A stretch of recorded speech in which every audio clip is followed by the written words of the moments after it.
Boa tarde, amada igreja. A mensagem que tenho para vocês é verdades que não posso esquecer. Tendo em vista dessa grande pandemia que estamos enfrentando, todas as nossas mensagens agora são gravadas e postadas no YouTube. Verdades que não posso esquecer. Para isso, quero usar os textos de Lamentações, capítulo 3, versículo 21 a versículo 26, Primeira carta de São Pedro, capítulo 5, versículo 7, e primeira carta de São Paulo aos Tessalonicenses, capítulo 4, do versículo 13 ao versículo 18. Tá? Para cada uma dessas situações, destes textos, quero usar um tópico para discorrer, para conversar com vocês. Ok? O primeiro tópico que eu quero abordar é: eu quero trazer à memória. Eu quero trazer à memória, baseado, obviamente, em Lamentações, capítulo 3, do versículo 21 ao versículo 26, que diz assim: Contudo, quero lembrar do que pode me dar esperança. A bondade do Senhor é a razão de não sermos consumidos, porque as suas misericórdias não têm fim. Renovam-se plenamente a cada manhã. Grande é a tua fidelidade.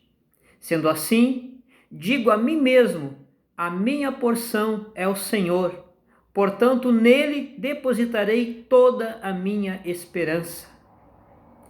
Eis que o Senhor é bom e misericordioso para com todos aqueles que nele esperam, confiantes para com aqueles que o buscam.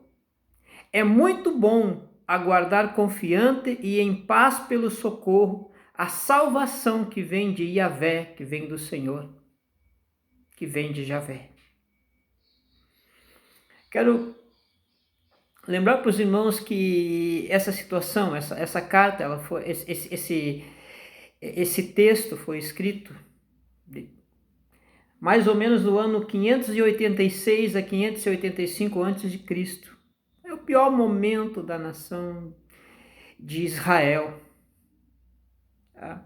Foi quando Israel praticamente foi arrasada pelos caldeus babilônios. Isso tinha acontecido mais ou menos 150 anos antes com Israel e Samaria. Agora Jerusalém e Judá, Reino do Sul, são praticamente destruídos. Muitos foram mortos ali, dispersos pelos babilônios. E foram levados para o exílio, né? E esse período pré-exílico foi o período em que Jeremias, denominado o profeta chorão, ele profetizou para a nação de Judá, né? Para Judá e Jerusalém, que era o Reino do Sul, né? E ele muitas vezes advertiu o povo. Ele profetizou por aproximadamente 40 anos o ministério de Jeremias, muitas vezes advertiu o povo dos males em que eles estavam metidos, né, de toda a idolatria, de todo o engano, de todas as coisas erradas que eles estavam praticando contra o Deus de Israel. Tá? E assim como Samaria e Israel foram para o cativeiro, foram destruídos, chegou a vez de Jerusalém e Judá, mais ou menos 586 a 585 a.C. Agora Jeremias, tudo aquilo que ele passou naquele contexto de destruição, ele escreve um livro que não precisaria ter sido escrito, que é Lamentações. Se o povo tivesse obedecido a Deus, era um livro desnecessário, mas pela desobediência do povo foi necessário escrever Lamentações. Então ele escreve Lamentações, principalmente o capítulo 3, que ele prega o arrependimento, capítulo 3 de Lamentações. Lá a partir do versículo 21, ele fala uma coisa que eu acho interessantíssima. Contudo, quero lembrar do que pode me dar esperança. Aquele momento era um momento de desesperança, era um momento de tristeza, era um momento de luto, era um momento de dor, era o caos para Jerusalém e Judá. O caos. Né? No entanto, Jeremias escreve: contudo, quero lembrar do que pode me dar esperança. E aí ele vem vindo, não é? Versículo 22, ele diz assim: a bondade do Senhor é a razão de não sermos consumidos, porque as suas misericórdias não têm fim. A bondade do Senhor é a razão de não sermos consumidos. Você vê aqui? Jeremias está dizendo: Deus é bom. Tá? Deus é bom. Como já disse um teólogo, é perfeitamente bom. Tá? Deus é bom. E a razão, essa bondade do Senhor é da gente não ser consumido. E ele fala, porque as suas misericórdias, ou seja, o coração de Deus sobre a miserabilidade do homem, misericórdia, que na língua grega é cardia, coração, então aqui é latim, misericórdia, a bondade de Deus, a misericórdia de Deus em cima da miserabilidade do homem, porque as suas misericórdias não têm fim. E aí ele fala assim, versículo 23, elas renovam-se plenamente a cada manhã, grande é a tua fidelidade. Povo de Deus, irmão, irmã, apesar dessa pandemia que nós estamos enfrentando e passando, eu quero te trazer à memória que o nosso Deus é bom e que as suas misericórdias não têm fim. E que estas misericórdias para com a tua e com a minha vida se renovam a cada manhã. Grande é a fidelidade do nosso Senhor. E Jeremias, você analisa a diferença dos temperamentos dos profetas. Isaías, Ezequiel e Jeremias. E profetas maiores, podemos incluir Daniel nessa lista. Aí você vê um Jeremias supostamente enfraquecido, muito sentimental, muito emotivo, muito chorão. Todas aquelas situações em que bateram nele, toda a situação que ele foi lançado num poço para morrer ali, de todas as coisas que ele passou profetizando para Jerusalém e para Judá, era mister que ele pudesse sentir aquela sensação de estar só, de estar perdido, aquela sensação de ter sido esquecido. Mas aí ele diz para si mesmo no versículo 24, sendo assim como? Aí você vai refletir o que nós já falamos. Sendo assim, Deus é bom, Deus é misericordioso, a sua fidelidade se renova a cada manhã. Então, sendo assim, digo a mim mesmo, a minha porção é o Senhor. A minha porção é o Senhor. Portanto, nele depositarei toda a minha esperança. No Senhor depositarei toda a minha esperança. Povo de Deus, se cuide. Faça o que estiver ao alcance das tuas mãos. Se possível, fique só dentro de casa. Se sair, não se esqueça de lavar bem as mãos na volta. Não se esqueça que nesse momento não podemos abraçar nem beijar conhecidos. Não te esqueça disso. Se cuide. Não se exponha, principalmente se você tiver mais de 60 anos, na rua desnecessariamente. Fique dentro de casa. Faça a tua parte, mas não te esqueça. Nele depositarei toda a minha confiança. Davi, o grande Davi, o homem segundo o coração de Deus, disse: elevo os meus olhos para os montes, de onde me virá o socorro? Bom, montanhas e montes para Jerusalém, para Israel, é sinônimo de fortaleza, até porque elas estão em volta de Jerusalém, é uma fortaleza natural de Jerusalém, então é sinônimo de poder, sinônimo de força para Jerusalém.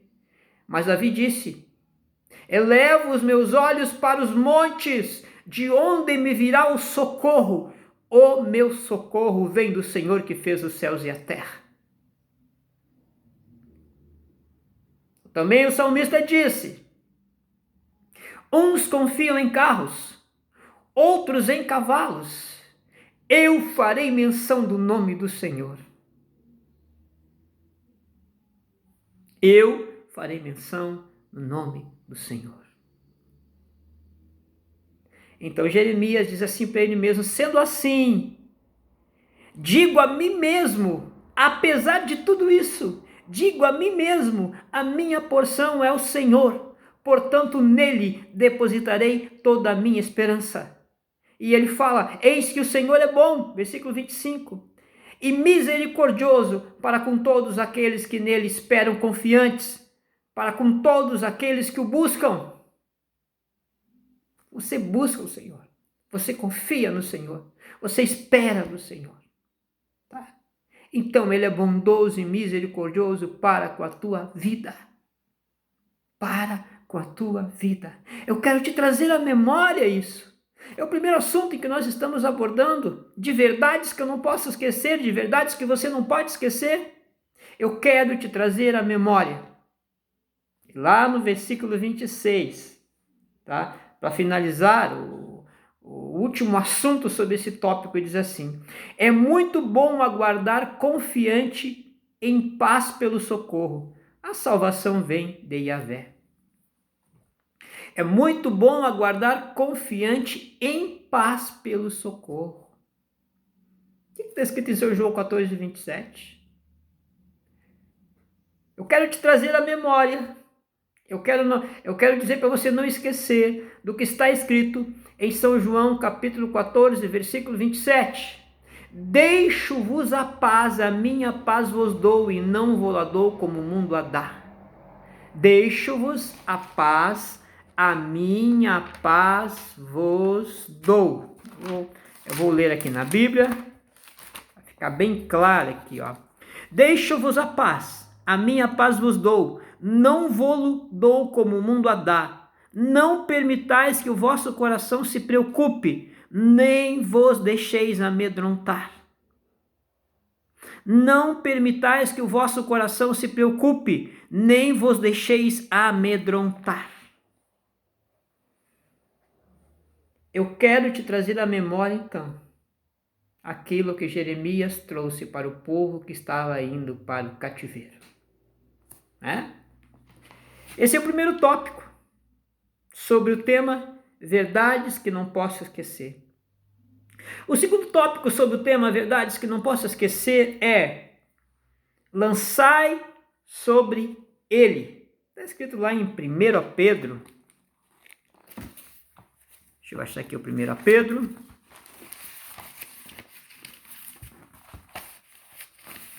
1 Pedro, capítulo 5, versículo 7. Lançando sobre ele toda a vossa ansiedade, porque ele tem cuidado de vós. Interessante é que o primeiro tópico nós falamos de uma época 586 a 585 a.C. Quando Pedro escreveu essa carta, essa missiva, foi por volta do ano 65 depois de Cristo. Aproximadamente um ano antes do seu martírio, lá em Roma, onde ele morreu pregado numa cruz, supostamente por vontade dele, de cabeça para baixo, segundo, obviamente, a tradição.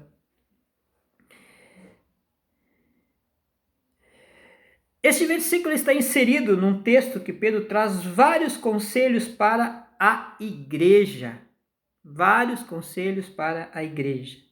Que começa lá no versículo 5 de 1 a Pedro, que diz assim: do mesmo modo, jovens, sede submissos aos mais velhos, e todos vós igualmente tratai com humildade uns aos outros, porquanto Deus se opõe aos orgulhosos, mas concede graça aos humildes.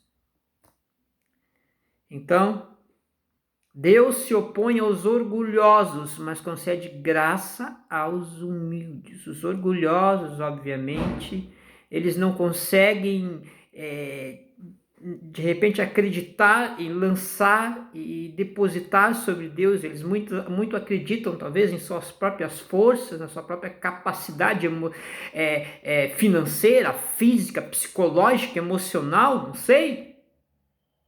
Mas ele está falando. Conselhos e votos e bênção final, a partir do versículo 5, do capítulo 5 de 1 Pedro. Versículo 6 diz assim: sendo assim, tá? Quando ele diz Deus se opõe aos orgulhosos, mas concede graça aos humildes, ele diz assim: sendo assim, humilhai-vos sob a poderosa mão de Deus, para que ele vos exalte no tempo certo. Humilhem-se sobre a poderosa mão de Deus, para que ele vos exalte no tempo certo.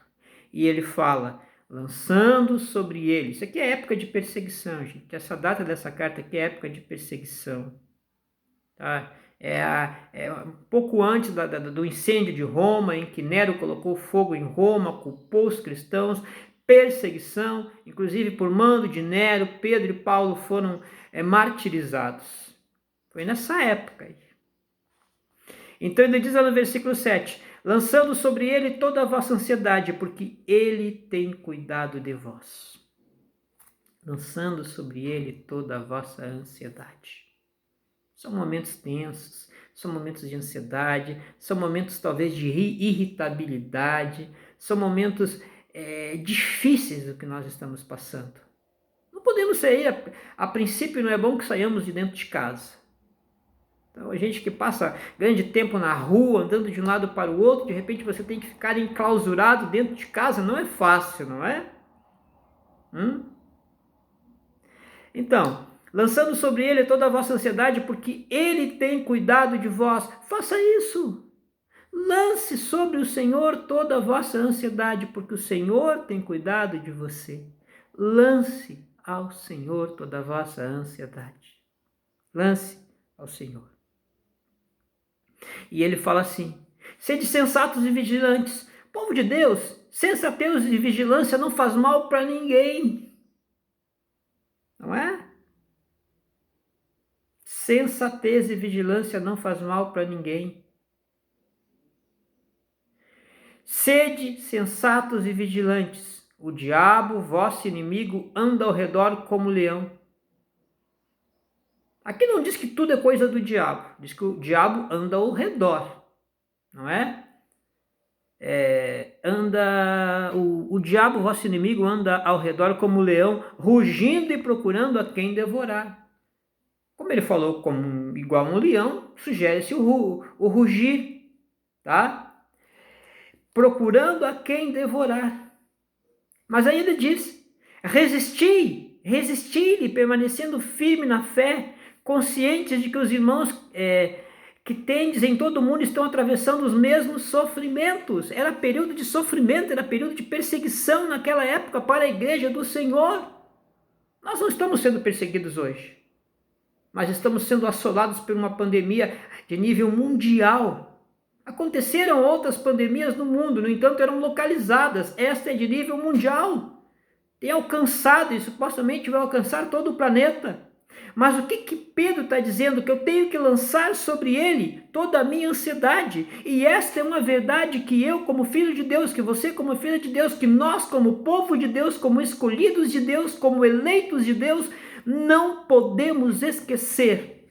Verdades que não posso esquecer. Lançai sobre ele toda a vossa ansiedade. E aí ele fala: resisti ao diabo, resisti-lhe permanecendo firmes na fé. Na fé. Firme na fé. Conscientes de que os irmãos que tendes em todo o mundo estão atravessando os mesmos sofrimentos. Toda a igreja está passando por isso. Em todo o mundo. Imagine os nossos irmãos na Itália, imagine os nossos irmãos no Irã, imagine os nossos irmãos na Espanha.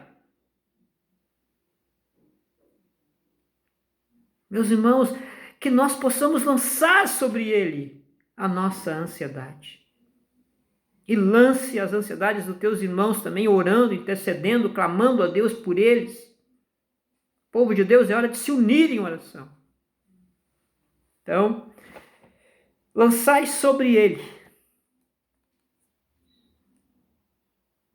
E aí no versículo 10 ele diz: ora, o Deus de toda graça, que vos convocou à sua eterna glória em Cristo Jesus, logo depois de teres sofrido por um período curto de tempo, vos restaurará, confirmará, concederá forças e vos estabelecerá sobre firmes alicerces. E aí ele fala: ao Deus Todo-Poderoso, portanto, seja o pleno domínio para todo sempre. Amém. Amém. Então eu quero que você não esqueça desta verdade. Lance sobre ele toda a vossa ansiedade, porque ele tem cuidado de você. Primeira parte da nossa mensagem de domingo à noite. Deus abençoe tua vida.